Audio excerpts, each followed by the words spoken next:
Welcome back to Humanity Works podcast. Tonight, man, we're going to be talking about some very triggering topics, man, when it's surrounded around sports.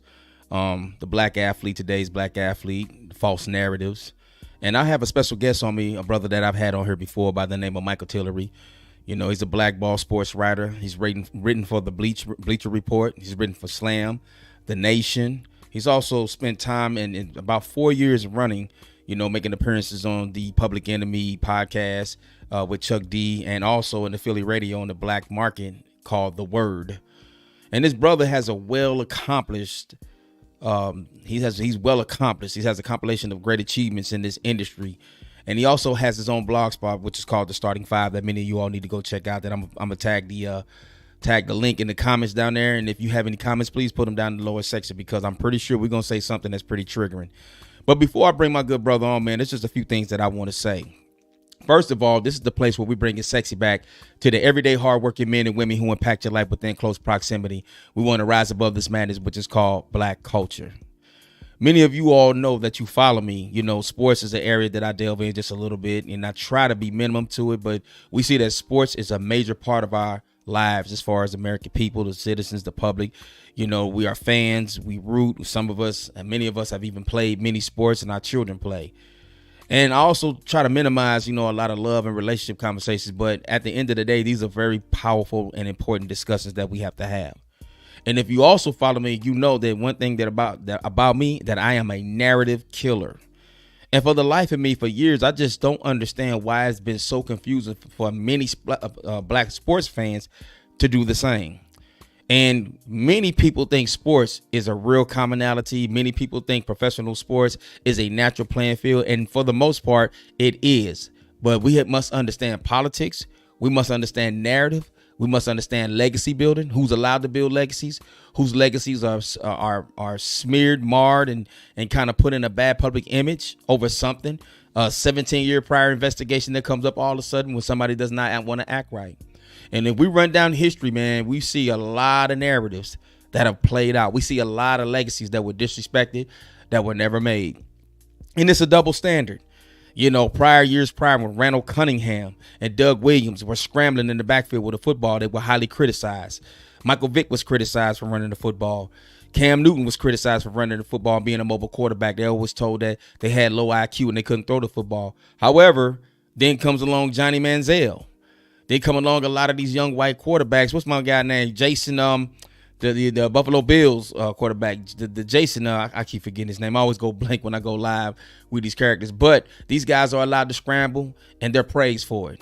You know, just like when you look at basketball, the many narratives in basketball that have been destroyed. Mahmoud Abdul-Rauf stood for his beliefs, and the country neglected him and felt like he was wrong to express his religious freedoms. But in America, if a man expresses himself as being homosexual, is received. Let's look at also Craig Hodges, the moment he sealed his fate in the NBA when he gave President Bush a letter to try to make the problems and situations better for black people in America. And if we were to go on and look at professional sports when it comes to the black athlete, why are they always making the father such a ghost and such a mystery? And the father's been there the whole time, but the father never gets the credit.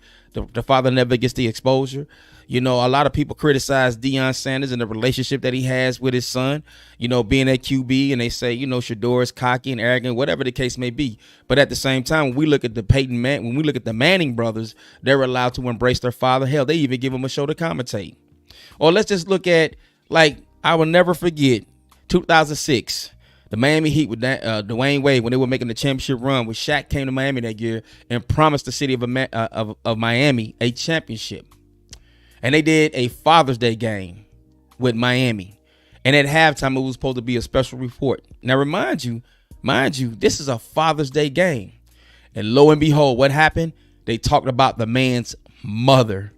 Or let's just talk about how recently Kyrie was shunned of his own peers when he came out and said a statement that was so true, and everybody turned their back on him, including the black community. He had more slack and more criticism based on his own than he did from the other side, contrary to popular belief. But let's not forget Riley Cooper years ago with the Philadelphia Eagles that had a racial slur, and all he had to do was apologize and all was forgiven. Or let's look at recently Taylor Swift, always with Travis Kelce on the field. How they always taking away screenshots and shooting. How she's always up in the booth blowing kisses, and it's just a match made in heaven. But I can recall when Dusty Baker was criticized for his son being on the field. Mind you, it was almost a tragic event, but it was a beautiful thing to have that man around his child at all times. So like Jason Tatum always has Deuce around. But we must understand these narratives. We must understand who's allowed to be the great one, who's allowed not to be the great one, who's allowed to be forgiven in a social setting, and who's not allowed to be forgiven in a social setting. So what led to this show tonight? I'll tell you. I put up a post on Facebook on my page, comparison Justin Field numbers to the newly acquired Atlanta Falcon, Kirk Cousins. And everybody went crazy. And you must be silly and blah, blah, blah. Now, not one of these comments came from a white man. These comments came from black men. And I was shocked. Because if they understood why I put the post there. See, here's the thing. Atlanta Falcons giving a man a bag, an elderly man, a man full of injuries, a non-mobile quarterback, and a loser the bag, as opposed to giving it to a Russell Wilson, who has only a 1-year contract in Pittsburgh, and a young Justin Field, who many people have bought in to say that this man is not a good quarterback. He doesn't have an arm. Now, listen, I told you about narratives. Justin Fields went pretty low in the draft, in my opinion. And the only reason why his rookie season QBR wasn't as much as was with Trevor Lawrence is because he didn't play as many games. So people buy into this bullshit, and I don't know why for the life of me, but it seems to have worked. So one thing that we're going to talk about tonight, we're going to talk about the state of the state of the black athlete today, because it's clearly not the same as the one from the 60s and the 70s that we all loved and embraced, where our community was much more on the code. We're going to talk about false narratives and hidden history that many people never knew existed. And last, the question that we're going to ask tonight, and hopefully we can get some answers. What is the exception? What is the obsession with black sports fan and today's white athlete? So, ladies and gentlemen, I'm not going to keep you waiting any further. Let's dive into this conversation. Brother Mike, man, what's going on with you? Mizzo in the building. What's going on with you, brother? Sucker, brother. How you doing? Nice to be here. Man, it's good to see you again, man. I always love having you on the show, man. So we're going to get into it tonight, man. We're going to get into this discussion, man. You know, I thank for everybody for checking in tonight, man. So I promise you tonight's going to be a good show. Rich Off Rambling. Listen, go follow that brother, man, on IG, Rich Off Rambling. That's my young guy, Mac, man. He's talking about hip hop. He's talking about sports. He's actually an athlete, and he's also coach. So go check out, man. Check out his podcast. He has a lot of great content. Young brother, wise, funny too as well. So you're going to get it all, man. Thanks for Laquita checking in. Thanks for that. Humble, man, my guy, Miami. Coach Rico, thank y'all for checking in, man. Let's get into the show, man. So, brother, what you been up to, man, since the last time that we talked? You know, I'm just trying to just kind of square my way from any bullshit associated with me. You know, if you are coming with social media comedy, condescending, whatever you want to call it, you will no longer be a part of my life. I don't care if I've loved you the majority of my life. I am here for history, specifically Black history, so it is accurate and sane as we continue our lives. There has been a disconnect between Black history and especially the Black sports fan for so long, because you got all these cowards on TV, all these cowards writing for whatever outlet who are afraid to poke out their African chest. I'm here to do that for the remainder of my life in the face and force of a million men. That's how I'm going to be, because I have children, I have grandchildren, and they will understand why I'm here. That's clearly understood. So, as we always talk, man, what is the big picture that a lot of Black sports fans is missing with the narrative today? Because there's quite a few of them. There's quite a few of them. The one thing that is paramount to me is this suspicion of Black quarterback talent as it enters the league. There seems to be all this, you know, he can't do it. He can't do this, or he can't do that. Or I don't know about that guy, you know? And it is quite embarrassing when I put up a post on social media crediting in the moment, as any athlete should, for their accomplishments. the first comment is always a black man trying to discredit the point that I'm trying to make to further what should be the initial narrative of someone coming into the league. And you know what's really crazy about it is the majority of these dudes don't even watch college football. So they have no idea how good these dudes are. But just because I'm trying to accurately portray a black man as he should be portrayed deservedly, there seems to be I'm like, man, it's so embarrassing. It's so disappointing. That's the main point. And I get hot at these people because I'm like, why are you coming like this? If I were to mention Trevor Lawrence or someone else, you would not say what you were saying. So why are you doing this? That quarterback this year is Michael Penix Jr. I could go with that, man. I chose Washington over Michigan, man. I don't know. He kind of played lethargic in that game, which is kind of suspect, man. But I don't really want to go there, man. I have a lot of stuff. Go ahead, brother. That was that Michigan defense, and I'm a Michigan man, so it was that Michigan defense that was on him because they knew they had to eliminate the time or Roman Doomsday was going to slaughter them. Indeed. And I'm going to go with that too. Speaking of which, man, with these quarterbacks that's about to come to the league, what do you think of Caleb Williams, man? Because I like him as a talent. I just don't like his attitude at all. I don't like his whole disposition. It turns me off. So I'm actually a Caleb Williams fan because he began this narrative of ownership prior to him entering the league.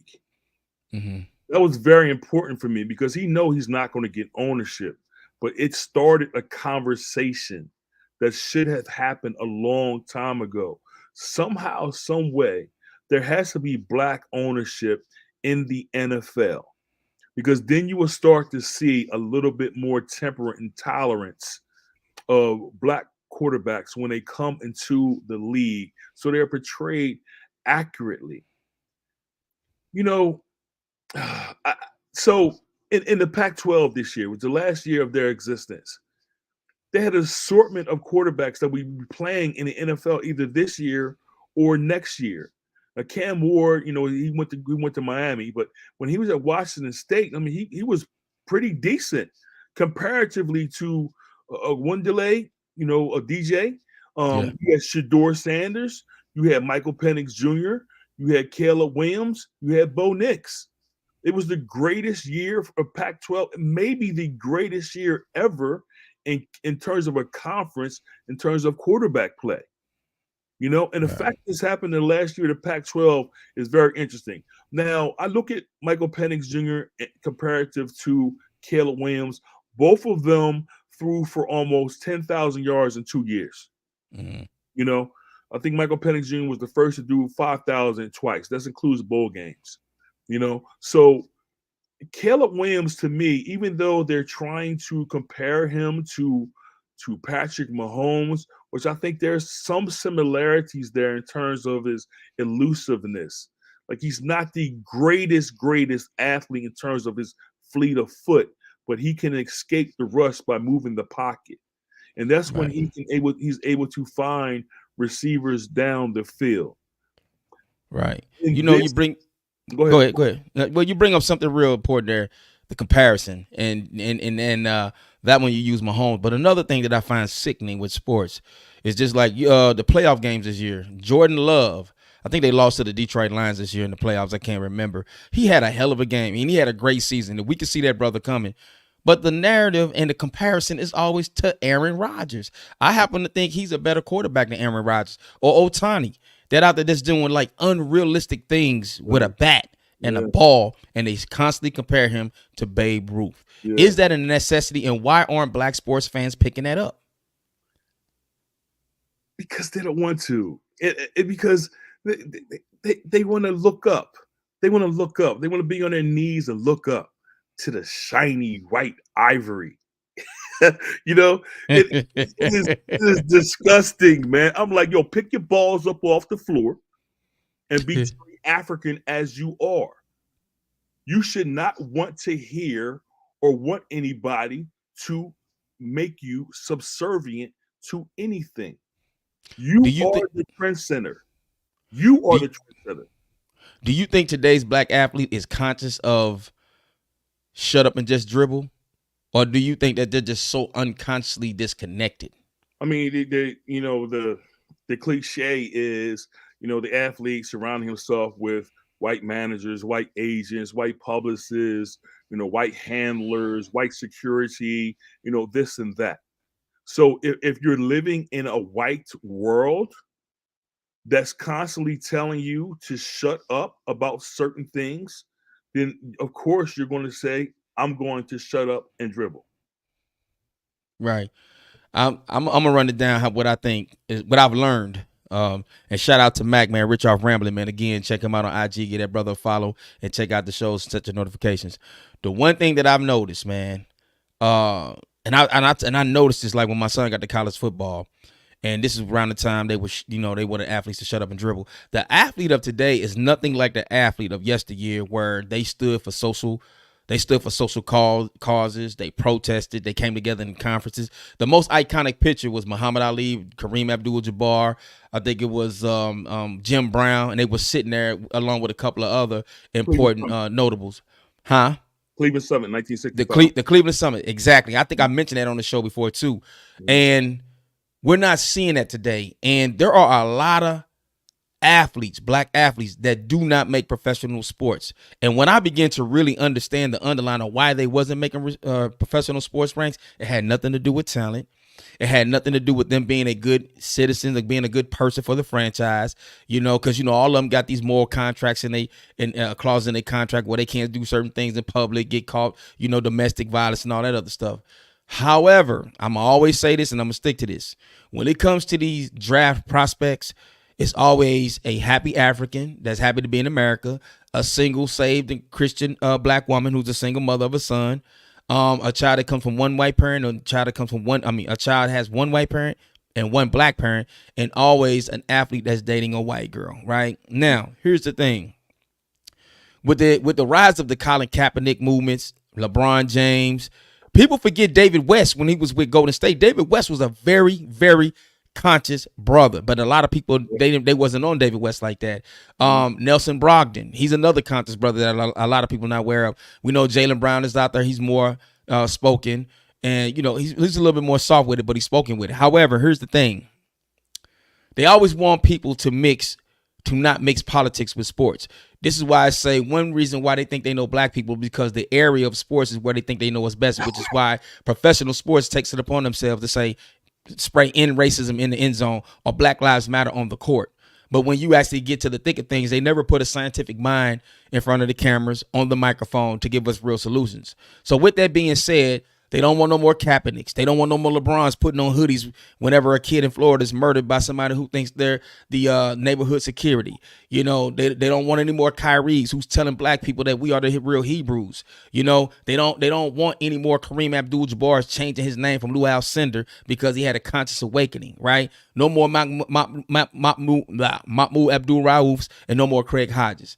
But can an athlete, because people forget there's an NFL receiver who's now with the New York Giants, who is a great receiver, has the numbers that you never hear about. You want to know why? Because his name is Jihad Ward. I remember when he was with the Oakland Raiders, and he was having a decent season, but they never highlighted this brother. They never threw the ball to this brother. So is it that a black athlete, can they be successful making it to the pro ranks without compromising the connectivity to their blackness? And when I mean by blackness, I'm talking about the consciousness of understanding that dealing with racism and to be who they are. Well, so as a reporter, when I walk into the stadium, I'm trying to take in the whole moment. I leave 55 minutes on my recorder and I try to fill them all up. So I walk in, I greet all the ushers, get some popcorn out of the press room, any type of book or something on the game. And I walk out to where my seat is. I walk out to my seat because I want to see the eyes of the fans. I call them Christmas eyes, because these people are spending hard-earned money to walk into the stadium to see their favorite player. Okay. The reason why I'm saying this is it's all a fantasy. Okay, so these leagues don't want you to humanize these players unless they're on the sidelines dapping up little white kids. Damn, I never thought about it. I never looked at it like that. Taking pictures with little white kids. You know, one of the most famous pictures that I've taken myself is Dominique Wilkins giving an autograph to this Christmas eye little white kid. It's a beautiful picture, you know. But this is what the league. I'll send you this picture, and you'll see the between the lines that exist in this picture. So in doing that and talking to the athletes or the fans as I'm in the game, because I like to talk to a fan, I like to talk to a former coach who was a player. There might be a trainer who was a former player, and obviously the player themselves and the assistant coaches, you know, and the head coach notwithstanding. You know, so I'm trying to take in it all to formulate a total mind of what happened at the game that night.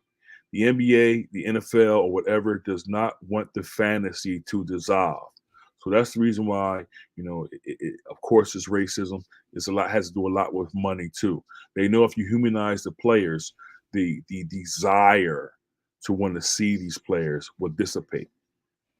You know? Really? You think so? Oh yeah. Oh yeah. Because, you know, so to give you an example, you know, after the lockout, maybe a couple days that the lockout ended, I was in Philly. You know, it was a Denver was in town. The time they had J.R. Smith and Kenyon Martin, who was still in China.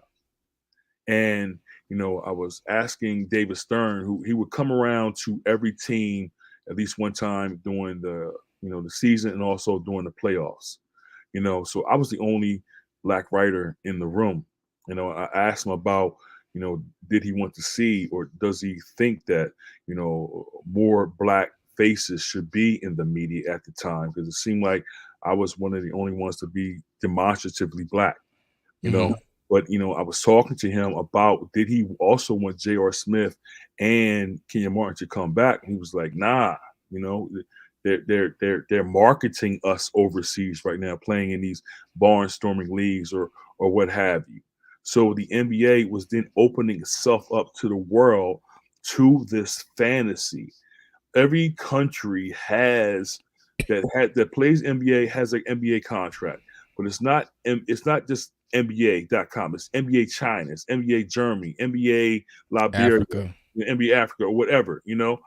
So what people weren't understanding is during the lockout, it was exposed that the players weren't able to get any money from overseas. So they called it basketball related income. So that means everything domestic. That's the only lot of the money that these players were able to receive. So Dirk wasn't getting no money from Germany apparel sales, none of that kind of stuff. So the NBA especially knows, along with the NFL, obviously is the most important league almost in the world right now, besides what's going over there in soccer. The NBA knows that it has to, even though the players are so close to the fans, which I think is very problematic, they know that they want the fans' eyes to light up when they see a player that they either have loved since, you know, when they first saw basketball and first saw a basketball game, like Reggie Jackson was to me. You know, they want the fan to have that thought of these players. You're seeing like Steph Curry and LeBron James in particular, you know, go out and really, you know, interact with the fans. Mm-hmm. And in the same way, when I was really covering the league, Kobe Bryant and Dwight Howard would stay after and sign every autograph that they could. And they did it willingly. You know, Kobe was very, you know, involved in wanting the fan to feel as part of the game as possible. But then when I would talk to Kobe, you know, offline or, you know, even in the locker room and stuff like that, you know, he was all about killing people on the court. You know, Yeah. it's what he Kobe was. Bean. He did not care about anything everything else but his work ethic. And a lot of things that he told me back then are coming to fruition now in terms of the toughness of the game. Every time I would talk to him, he's like, I wish the game was more tougher. Wish is more tougher. Wish is more tougher. It can't be more tougher because then you're going to disillusion a lot of these fans because they're going to get turned off by what they see as violence, especially when it comes to black men. So the NBA is trying to soften up everything. You see with the 3-point line, with the widening of the trapezoid and such, So that's bringing in a new fan. Just when they did this, Steve Nash won 2 MVPs. Okay, and Steve Nash has more MVPs than Kobe Bryant. Damn. More MVPs than Dwayne Wade. He has more MVPs than a lot of Kevin Garnett. A lot of his peers who accomplished more and won championships. So the NBA is showing people that, of course, we love our players, but we're going to use these foreign players, because Steve Nash is South African, Canadian, they're going to use them as fulfilling this fantasy. It's not about the results. It's more about getting that white consumer to bring his family to the games and indulge into the fantasy. Well, let me ask you right there. So, because I beg the question, are black sports fans in love with the white athlete? But primarily, wouldn't you say that most sports spectators who are white, wouldn't you say that they have an obsession with the black athlete and the black athlete's body? Oh yeah, it's definitely homoerotic. I mean, you see the NBA has the less clothes on than any sport outside of what, MMA, right? Boxing, MMA and boxing, like those sports, So, and again, the NBA really has to be, proactive in kind of eliminating what might come down the pike as this world begins to unravel. These players are too close to the fans, especially if you're on the bench, you have your back turned to the fans. The ushers that they have in most of these stadiums have been there for 40 years. They're not going to be able to stop anybody if somebody wanted to do something during the game, And it's very problematic. I cringe almost at every game at the potential of, unfortunately, what could possibly happen. But again, you see how some of these entitled fans are speaking to the athletes. So I think that it is a catch-22. I think it's a paradox. I think that they love and hate these dudes, because I put a question on Facebook the other day and said, why do fans care so much about the money of pro leagues, pro teams, pro athletes? Why do fans care about the salary cap? It's not their money. Yeah. I seen how they was talking to Kyrie the other day, right before he hit the game winning shot. The other day in that game. Let me ask you a question, because I'm going to get ready to shift it into the NIL Nick Saban in a second. Is it possible? And I'm asking you this for a reason, because the last time I was coaching AAU summer league basketball, I started noticing something, man. And number one, I said they're going to start separating black men from the legacy of basketball, because, they still don't talk about the godfather of basketball, the fast break, which is John McClendon. Is it John? I think it's John McClendon. Yeah, okay. They don't talk about him. They don't talk about enough about Nolan Richardson and what he's contributed to the game, and Eddie Robinson, right? For some strange reason. And we know, as much as Coach Cal don't want to admit it, he got a lot of his thunder from Coach Eddie Robinson, right? But what I began to notice is, okay, with social media and these new athletes, the kids who are hot in social media, the Mikey Williams, the Imani Bates, even though he made the league, all these kids we seen through AAU, because it was a golden era. AAU, I would say a little bit over 7 to 8 years ago. None of these kids are trending. None of these kids even made it to the professional ranks, right? A lot of them walked around with the arrogance, and this is my concern with Mikey Williams, just walking around with the arrogance because you have so many followers. You got these NIL deals, right? Is it possible that we will one day see in the NBA that the athlete of choice is the international player? Because we know all international players ain't necessarily white-skinned either. Is this a possibility? In Bill Rowland's $40 million Slaves, he spoke about this. And back then he said that he thought that in 10 years or so, you wouldn't see Black American athletes the way you don't see them in pro baseball. It's starting to trend up a little bit, because of the stars that exist now, these young players. But, when it comes down to it, the NBA, as you're seeing, they're going to be playing a lot of games overseas next year. And expansion is on the horizon as soon as travel tech is updated.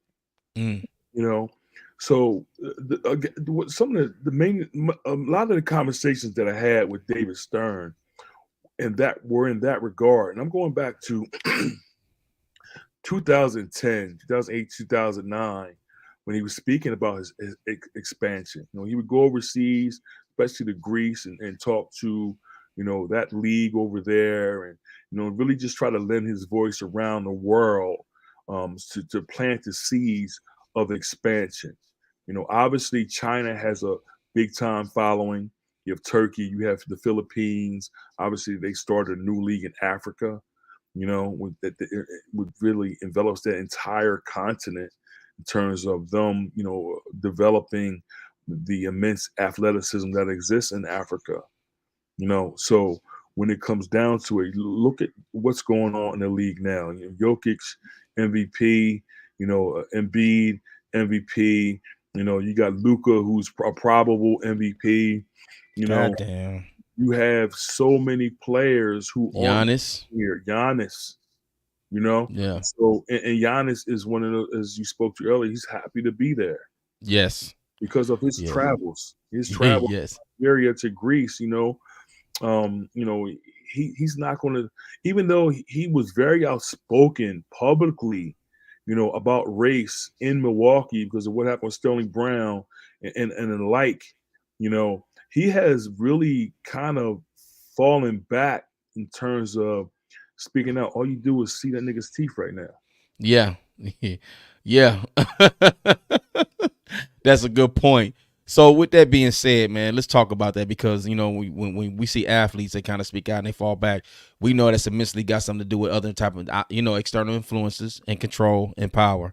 So let's get to this thing about the NIL deal. I'll give you my take on it, and this is how I see it. First of all, I love the NIL deal. I think the transfer portal could potentially become a problem. But here's the thing. For years, these coaches control the wherewithal, the opportunities, of these black athletes because maybe, they didn't like their attitude. They didn't like the type of clothes they wore. They didn't like the music they listened to. They didn't like their background. For whatever reason, man, there was a lot of these coaches who kind of just, they get these players, they stock them and leave them on the bench. Now, when the tables turn, the NCAA allowed the transfer portal, man, you see guys that actually go to another program and they thrive and then they actually become a part of a draft stock, right? As opposed to prior years, if you just didn't abide by this coach's rules, that was it.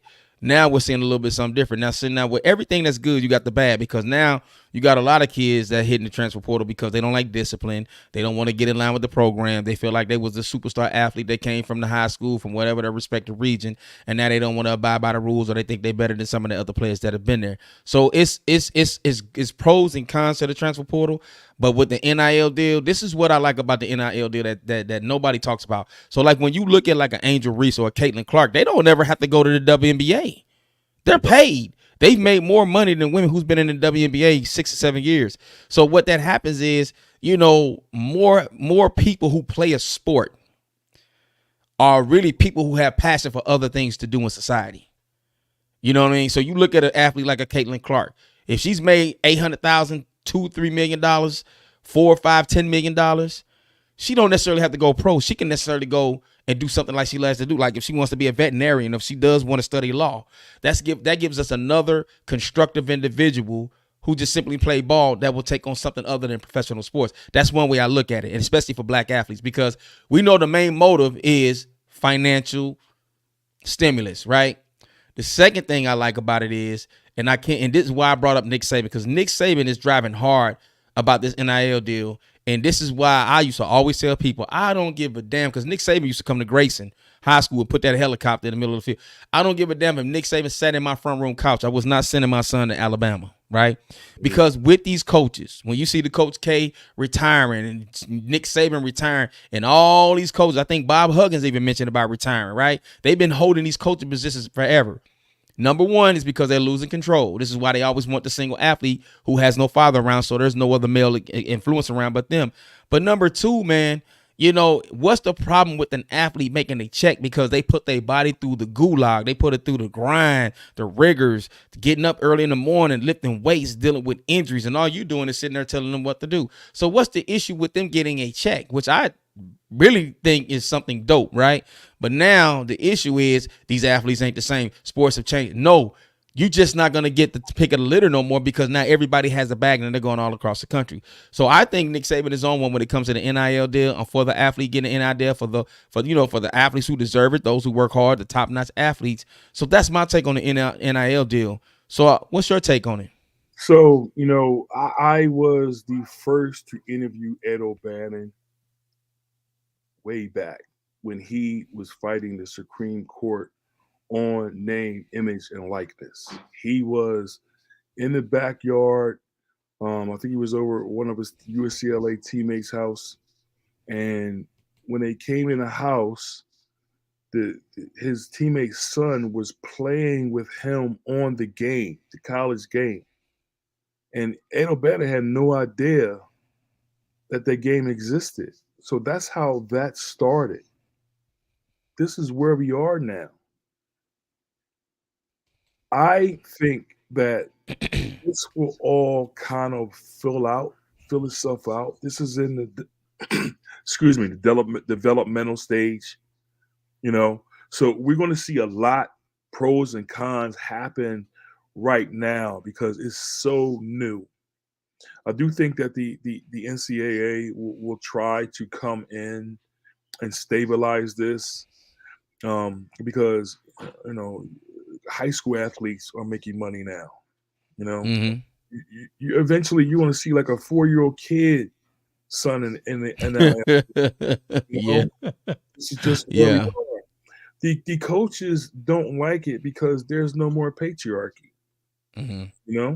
There's no patriarchy of the NCAA. Nothing is really respected anymore because in a time where coaches have suit deals, sneaker deals, TV deals, radio deals, houses on campus and cars that they don't pay for. They're the biggest, highest paid, employee in the state. They're going to want to hold on to that power because what you're saying is, some players are, especially in college basketball and college football, some of them are getting $1 million just to transfer. I'm sure Cam Ward in particular, probably got $1 million to go to Miami. You're seeing a lot of college basketball players who are, leaving teams where they wanted to play for since they at birth almost, because of the money that is out there. I was telling you about me being a Michigan dude. Can you imagine what the Fab Five would have commanded in NIL back in 91, 92, 93? Yes, I can only imagine. Even a UNLV team that was, highly scrutinized from improprieties, based on Tarkanian, would have commanded such money.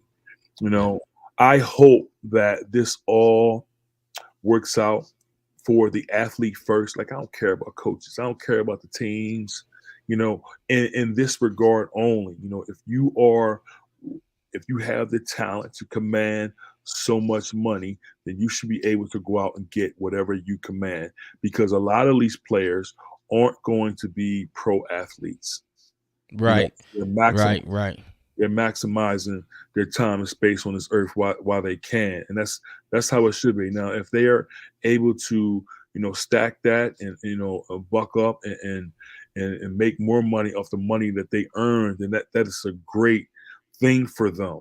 You'll be able to help your family out. Like you said, Caitlin Clark can go be, a veterinarian or whatever, and still be able to pay for stuff in her family if needed. I also hope, though, that with this NIL money, that social media does not overtake, the priorities of building yourself financially so you can sustain this over the course of your life. Like if you're going out, buying, pink sweatsuits and also a pink Lambo, you know, or Yeah. a yellow, or on Tuesday you have a yellow sweatsuit and a yellow Lambo, that's not going to do anything for you. You know, it's just going to be for the moment. And because of this 24-hour news cycle that we're unfortunately going through right now because of ESPN, you know, a lot of these players can't see the future. Mm-hmm. I don't want to stereotype all of them because you do have some very intelligent athletes coming up because they understand the moment and the potential for them and trying again to maximize what they can make. And they're looking forward and looking in an all encompassing way and to see how, again, and they can maximize their worth. Yes. So, at what point do we as I'm ready to see platforms. I'm ready to see our own platforms. It can exist. Why can't black people why can't we why don't we have enough self-respect, integrity, and pride to make the separation? I'll tell you what I mean. It's just like, when black actors, they go to the Oscars and they feel like they got shafted, or a musician got shafted at the Emmys. Why do we care so much about their platforms? And it's mind-boggling to me, just like we discussed. I think it was 2020, or was it 2016, December 2016 or 2020, when the MLB wanted to acknowledge the Negro League stats.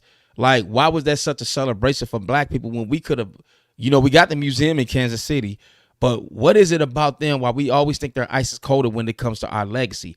What I'm ready to see, because I think 2 Chainz was the owner, or he was one of the investors in where the Dream plays at in College Park. Yeah. But I went to go watch my cousin recently. Georgia State built a new arena. And I went to go watch my cousin play for Troy University when he came to town, and I thought it was a dope ass arena.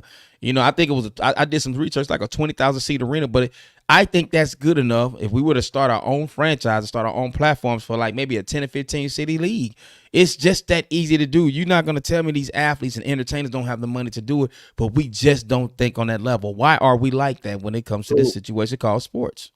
So probably my biggest article to date was called LeBron James, Derrick Rose, Kobe Bryant create the NPA, National Players Association.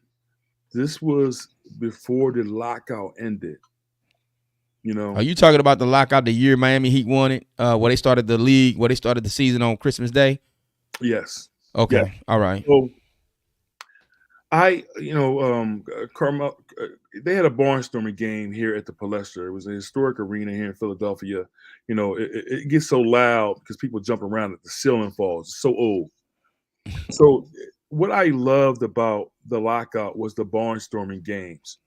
And because when they would go into the inner city and the kids would line the outside of the court all the way around the whole the whole circumference of the court.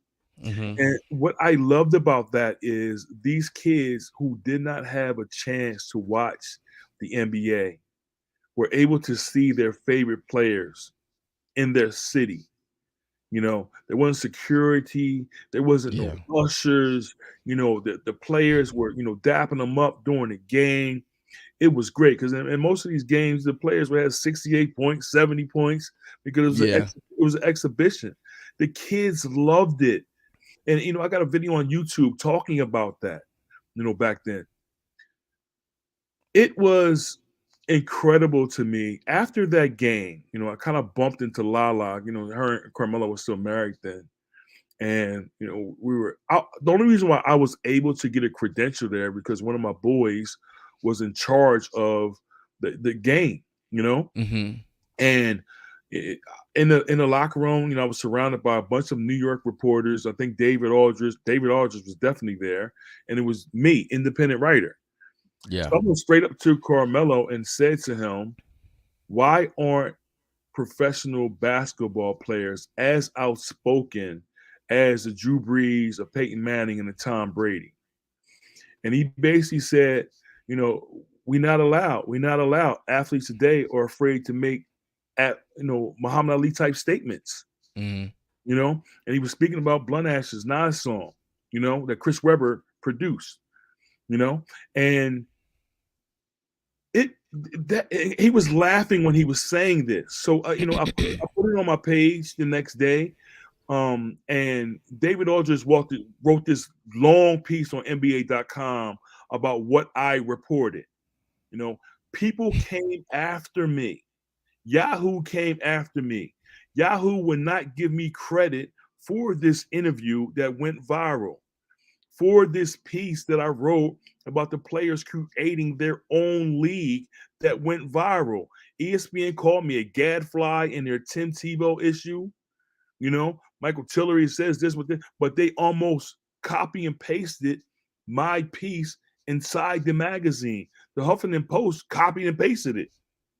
Wow.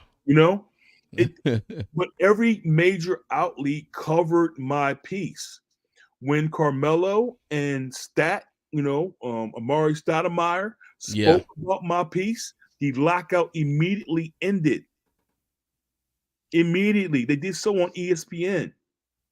A lot of the players were calling me and asking what they were negotiating. And that's when I found out about the BRI. Players weren't privy to that overseas money, only domestic money. So I was trying to plant seeds back then for these players to start their own league. It made sense to me. If these leagues are not going to open their books and also show the people how much money they're making off these black athletes, any corporation is 12 to 25% labor. That's what you're paying your labor.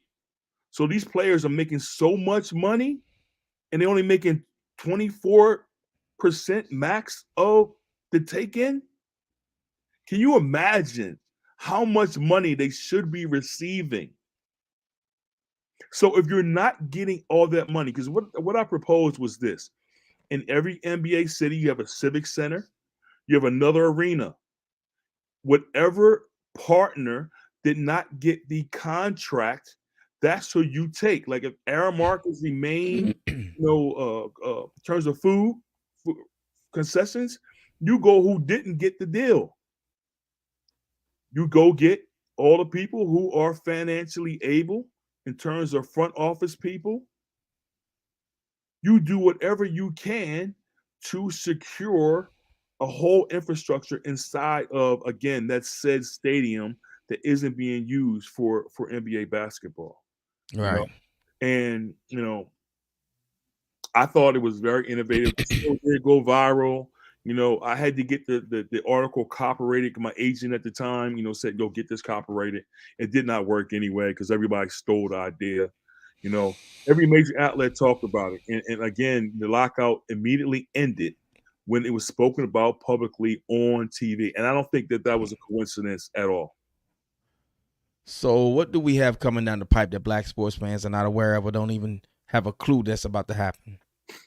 Well, you're looking at the exorbitant salaries that specifically NBA players are getting. So I really think that some of them are going to smarten up and say to themselves, it might not happen while I am playing, but they're going to really, put the seeds out there to begin their own league. It has to happen. There are no black owners in sports. So I really do think that the black owners are being shut out because, first of all, you have to have $2 billion in walk around money. Okay, that's the standard. So if you don't have that, then you're not going to be able to sit at the table to negotiate, buying a team. That is one of the biggest obstacles. So when we see a lot of the like Diddy and other people who are trying to, gain ownership because of what happened with Kaepernick, Diddy doesn't have $2 billion. Right. You know, Right. so but what's going to happen is because of the money that these dudes are making right now. We're going to see, especially with this new TV deal that's about to happen. You're going to see $100 million player. I think that first $100 million player a year would be Wemby. You think so? Yeah, I think it's going to be him because, obviously he's doing some historic things as a rookie, and because he's coming from France and not America, he has more value to the NBA because that whole European continent, will want to see him play. So, in talking about to David Stern about that expansion, that's the hopes. And we talked earlier about, there not being a Black American maybe in the league. I think at that time, you're going to be able to take the best players from the world and form a bunch of teams over there. Mm-hmm. So America could probably be one team. Okay, I'm looking way into the future, So you got a team from America, the best players from America forming a team. And you have the best players from each country forming a team, So I spoke about this a long time ago.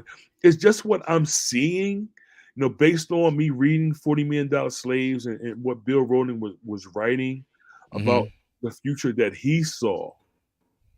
I think it's just going to come to it that, the protests, maybe the crime, this and that, violence on the court is going to be reasons why they begin to eliminate the Black American player, as baseball has successfully done. Well, that was a question I had earlier, man, because they consider the Dominican a new Negro. But if you talk to them, you a baseball guy, got a baseball son that play baseball, they don't consider themselves Black. And I understand for the purpose of ethnicity and nationality, but they're completely confused. So they've eliminated damn near every American-born Black baseball player that I can recall. But if you notice, too, like a lot of them, man, when you interview them, you talk with them, they sound just like proper ass white boys. You know what I'm saying? Yeah. They were corny. They didn't associate with culture. You know what I'm saying? As far as where they came from. So, hey man, it's strategic how they do these things, man. That's why I think, like, even when it comes to Anthony Edwards, they have no choice. They have no choice but to acknowledge that young man. He's playing out of this universe. But if he wasn't playing like that, and he's a number 1 draft pick, first of all, Anthony Edwards is dark skinned. Number 2, he's kind of got that hood mentality.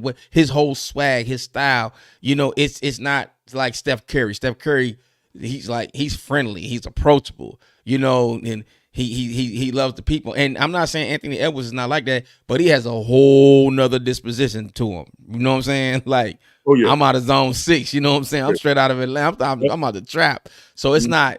He's not marketed like that. He's not the face of the league like that. LeBron, yeah, everybody loved LeBron, even though everybody hates LeBron, but he was marketable, not to mention the global icon. So I think it's going to be interesting moving forward, man, because my partner was telling me, and I think this could be a real reality. I really think they are going to try to make Luka the face of the league. Yeah, of course. They're gonna make Luka the face of the league, and if they do, man, and I'm getting, I'm a Kings fan. People say, why you're a Kings fan, because that organization, to me, and you've written for Sacramento Mags, the Sacramento Kings, my beloved Sacramento Kings, are a team that's always won by committee.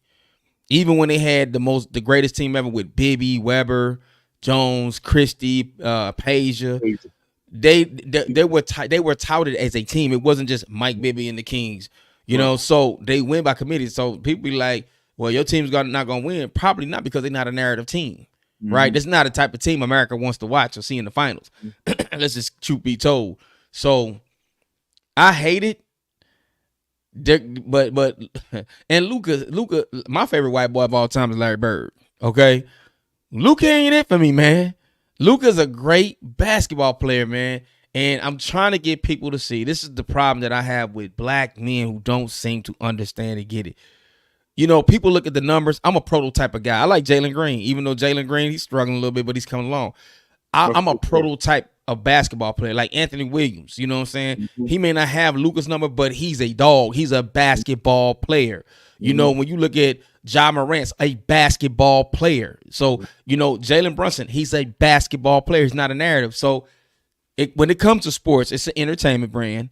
So they have to have somebody to put in the seat. So Luka, obviously, he's the handsome white boy. He's international. He's 6'8". He shoots. You know what I mean? But at the end of the day, man, just that's one of the big things. I just can't get our people to see the difference between what's real and what's a narrative. And again, I'm not saying Luka it can't ball, because a lot of times the discussion goes, well, he averaging 30-something points and 30 this. I said, but he's a loser. He ain't even got to the finals yet. They don't talk about Jason Tatum as much, but at least Jason Tatum's been to the finals to at least lose the finals. So I see it coming, and the point that I'm going to is that, man, I'm losing so much passion for professional sports. It's not like it was when I'm a 70s baby, and I remember growing up, man, when the 76ers played the Boston Celtics, it was an event at our house because we knew it was going to be a physical game. It was going to be a fight. They didn't like each other. You didn't have social media where they were hanging out with the team they played the following night with their family, sitting there going Google God, and then going to get on the court and act like they hate each other. It wasn't like that in those days. So there's a lot of things, man, which I wish we could get a refresher. At that time era and that mentality, but I know it's not going to ever change. I know it's not come back to what it was, but I just hate the narrative, the propagandas. I hate the lies, and I just don't understand why today's black sports athlete is so obsessed with the white athlete. And there's nothing wrong with it, but they're basing this shit on numbers and not really the true grit of that player. So, the reason why I'm so critical of the Lukas, the Steve Nashes, Dirk Nowitzki's, even Jokic, he's kind of turned it up differently in the last year or so defensively. But when I combat or debate these brothers who love these white international players in particular, ask them, yo, do you know that Luka might be the worst defensive player ever? Right. Like ever. Like there is another side of the court. And they hold these dudes to these standards. Well, he's just an offensive player. He can't. I don't really chide him for playing defense. Yo, fuck that. Because with Steve Nash was a great athlete, and they said he wasn't a great enough athlete. If you play soccer, you got the footwork to move your feet on defense, and the wind will never stop moving. Right, it's a ridiculous thing, but they don't hold these players. It's like in Andrew Luck's and Trevor Lawrence's. They just jump on these dudes, so hard and slobber all over them, swinging, that they don't hold them to a toughness standard. Yes. Like Larry Bird. Larry Bird was not a great defensive player, but he was very opportunistic. If you expose the ball, he was going to grab it every time and start a fast break. Yeah. These dudes don't have that. They know that Luka knows that he does not have to play any type of defense because he's going to put 40 on you. And if even with that 40, they might not win the game. Right. So if you play defense, then you're going to help yourself win the game in a combination with your offensive stats. So we should hold these dudes accountable defensively because it's going to make the league better. But if you don't challenge them defensively, you're going to see 140 and you're going to lose 145 to 140. And Luka might have 50 points, 20 assists, and 20 rebounds, but they still going to lose. He's playing no defense. So I don't know why, because if you played basketball, even on the asphalt, the game is won by defense. Always. Always. So if we don't hold these dudes accountable to play defense, then they're just going to be able to coast into the Hall of Fame. And maybe they might get lucky like Dirk and win one championship. People actually think that Dirk Nowitzki is a better basketball player than Julius Erving now. Shit. I mean, man, here we go again with the comparisons with the context of era. We can't, this is me. I don't believe you can make the comparison based on different eras because, first of all, rules were different. The style of play was different. people will have different roles in different situations. So, no, Dirk Nowitzki was no Julius Erving. You got to remember, Julius Erving put some of his best years, but it was in the ABA before they merged over to the NBA. Listen, I want to bring up Calvin Heap says black players don't play defense either. What do you have to say to that? Yeah, I mean, of course they don't, because it's not held. These players aren't held accountable. Look, I'm the old man on the porch now. I thought that when Bobby Knight and Mike Krzyzewski implemented the charge foul into the game is when the defense began to deteriorate. Because first of all, it was a means to prohibit athleticism from flying over you and dunking the ball. I really do think that players will be more athletic now, if not for the charge foul. I hate it. If you can move your feet to be in front of a player, you can move your feet enough to play good defense and maybe strip the ball. That's why you're seeing all these posters right now. Somebody with the dunks and stuff like Ant-Man got Collins the other night. Look, I'm not trying to have nobody's pinocchles in my face. Straight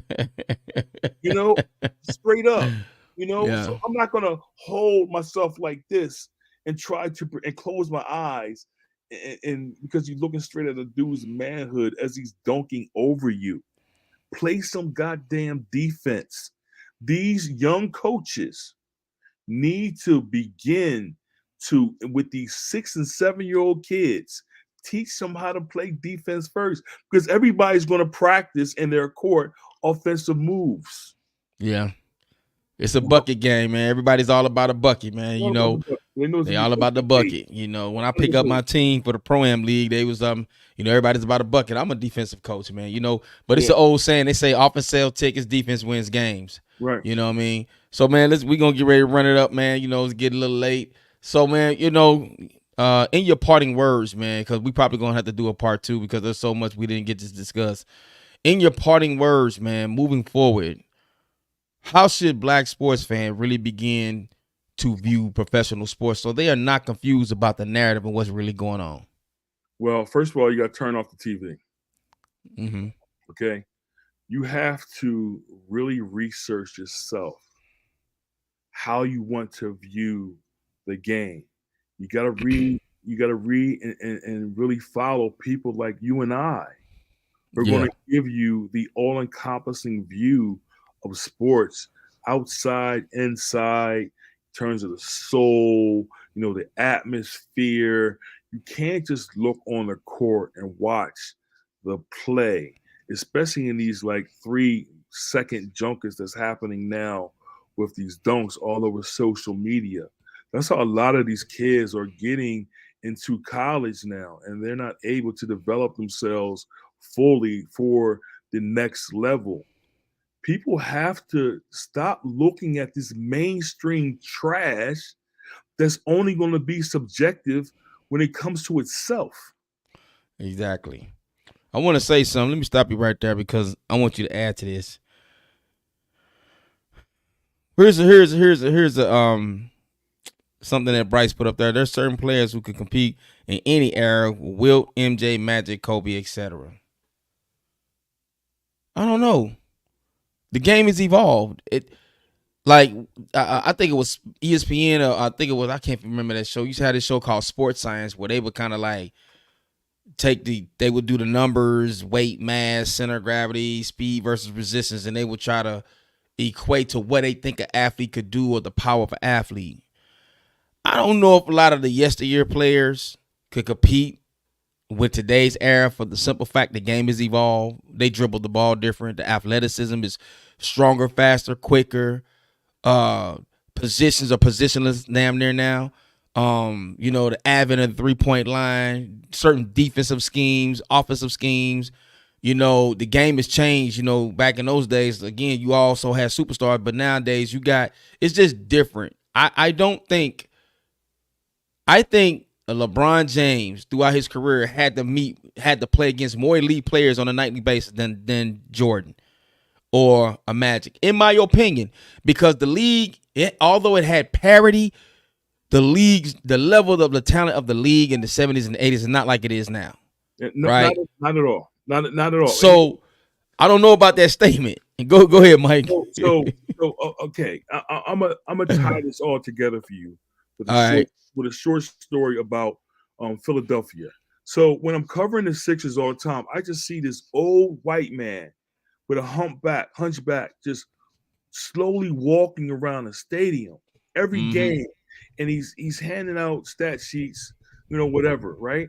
So I finally go up to this dude, and I was like, "Sir, who are you?" His name was Harvey Pollack. You know who that is? No.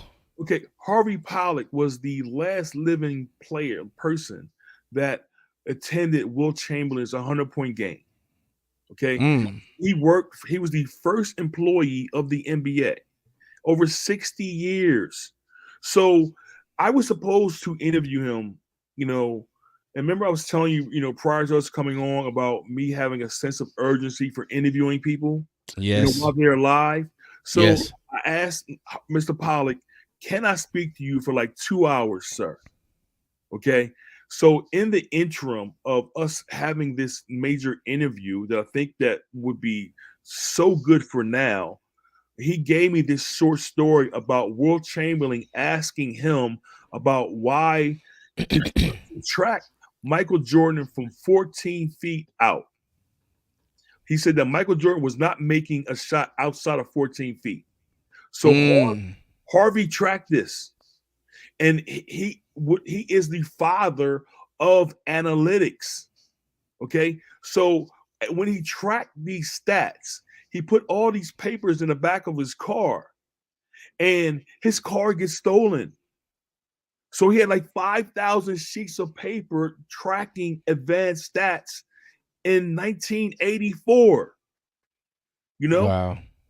Whoever stole the car threw all the papers out. So I wanted to ask Harvey Pollack specifically about the 100-point game and Wilt Chamberlain's amazing, incredible ability back then, physically, mentally, what have you. The day we were supposed to do the interview, the man passes. I remember you told me that. I remember you told me that before we did the first interview. Yeah, he dies. And so this is the reason why I have a sense of urgency for that, because I really think if I did that interview, it would have advanced time in terms of how we look at analytics. These young nerds look at it way differently now to try to give white players more value. Harvey was doing it in a way. Yes. So that's a great point. It's the reason why Lionel Hollins wasn't able to coach the Memphis Grizzlies, because you had John Hollinger come in and implement 50-40-90, which made Steve Nash and gave Steve Nash a path to the Hall of Fame. That's the reason why he's in, because of 50-40-90. And if you look back then, Reggie Miller and Ray Allen, for their entire careers, were around 50-40-90. So it became prominent with Steve Nash, and that is why analytics is so popular right now. John Hollinger, I think, lasted maybe a couple years with Memphis while they fired a great man in Lionel Hollins. Wow. That's some good hidden history right there, man. That's some good history. So, man, we're going to get ready to wrap up this show, man. We're going to have to do a part 2, man. I always enjoy having you come on, man. There's still a lot to talk about. We're going to have to get a roundtable committee, because there are people on here who seem to have a lot of opinions, and some people come with facts, man. But I always like to give people, hold on a second. I want to say, I got to bring this up before we get out of here, because he put up a good one. He said, if yesteryear's player was able to access the training and resource today's players have, they'd be able to compete. The reason why I say this is because of Luka and Jokic's mockery of the league. And I can kind of see that. I can kind of see that to a point. Yeah. I can kind of see that to a point. But we're going to definitely delve into that, man, next time, man. We're going to get up out of here, man. I thank everybody for chiming in. Again, man, my good brother, Mike Tillery, man, 20 years in the game. have written for major publications, man. And as you witness this, brother, tonight, understand, man, that you are listening to a great, wise mind that has been blackballed from the industry, rightfully so, because he is one of truth, one of light, and fearlessness. And if we could just get back to that as a people in the sports community, you know, that's one way of becoming on code and being a codified people on the codified front.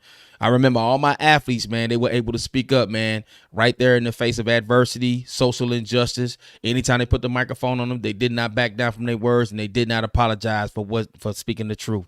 And I'm going to always admire those athletes. I think what a person does in time, because I was just on a podcast the other night, and the people say, well, we're going to talk about sports. People don't, many people separate the two. I don't. So all of my heroes, man, were good people on and off the court. And I think that what you do for humanity is going to supersede anything that you ever do in life on the playing field. Yep. With that being said, man, this is the place where we're bringing sexy back to the everyday hardworking men and women who impact your life with their close proximity. We want to rise above this madness, which is called black culture, man. And the mistake, man, that I don't want any of you all to make is to think that you have time. Brother Mike Tillery, man, it's always good to have you, man. I thank you for coming on, man. Love you, always, brother. Always. Peace, peace, peace.